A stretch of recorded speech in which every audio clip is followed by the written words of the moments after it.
Hi കൂട്ടുകാരെ, നമുക്കിന്നൊരു നെല്ലിക്ക പെരട്ട് കണ്ടാലോ? അതിനായിട്ട് ആദ്യം തന്നെ അടികട്ടിയുള്ളൊരു പാനിലേക്ക് നല്ലെണ്ണ ഒഴിച്ച് ചൂടാക്കുക. ഇനി ഇതിലേക്ക് നമുക്ക് കഴുകി വെച്ചിരിക്കുന്ന നെല്ലിക്ക ഇട്ട് നന്നായിട്ട് വഴറ്റി കൊടുക്കുക. ഇനി ഇതൊന്ന് വാടി വരുമ്പോഴേക്കും മാറ്റി വയ്ക്കാം.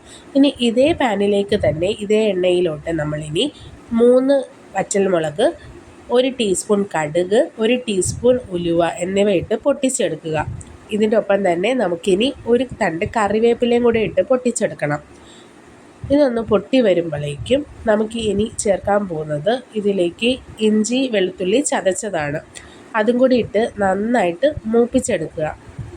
അതൊന്ന് മൂത്ത് വരുമ്പോഴേക്കും നല്ല രീതിക്ക് മണം വന്നു തുടങ്ങും.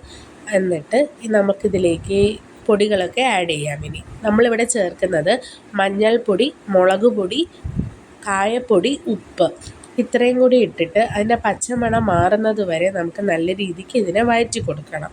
ഇതൊന്ന് വഴന്ന് വരുമ്പോഴേക്കും ഇതിൽ നമ്മൾ മെയിനായിട്ട് ചേർക്കാൻ പോകുന്ന ഇൻഗ്രീഡിയൻ്റ് ആണ് ചില്ലി ഫ്ലേക്സ് അല്ലെങ്കിൽ വറ്റൽമുളക് ചതച്ചത്. ഇവിടെ ഞാൻ വീട്ടിൽ തന്നെ വറ്റൽമുളക് ചതച്ചതാണ് ആഡ് ചെയ്യുന്നത്. അപ്പോൾ നിങ്ങൾക്കും അങ്ങനെ ട്രൈ ചെയ്യാം.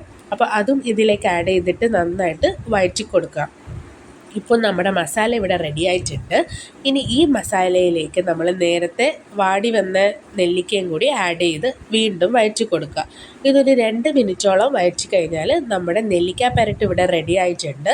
ഇനി ഇത് നമുക്ക് തണുത്തതിന് ശേഷം ഒരു ഭരണിയിലോ കുപ്പിയുടെ ജാറിലോ ഇട്ട് സൂക്ഷിക്കാം. ഇത് ചോറിൻ്റെ കൂടെയും ചൂട് കഞ്ഞിയുടെ കൂടെയൊക്കെ നമുക്ക് കഴിക്കാവുന്നതാണ്. നിങ്ങൾക്കിഷ്ടമായ ലൈക്ക് ചെയ്ത് ഷെയർ ചെയ്ത് സബ്സ്ക്രൈബ് ചെയ്യുക. Thank you.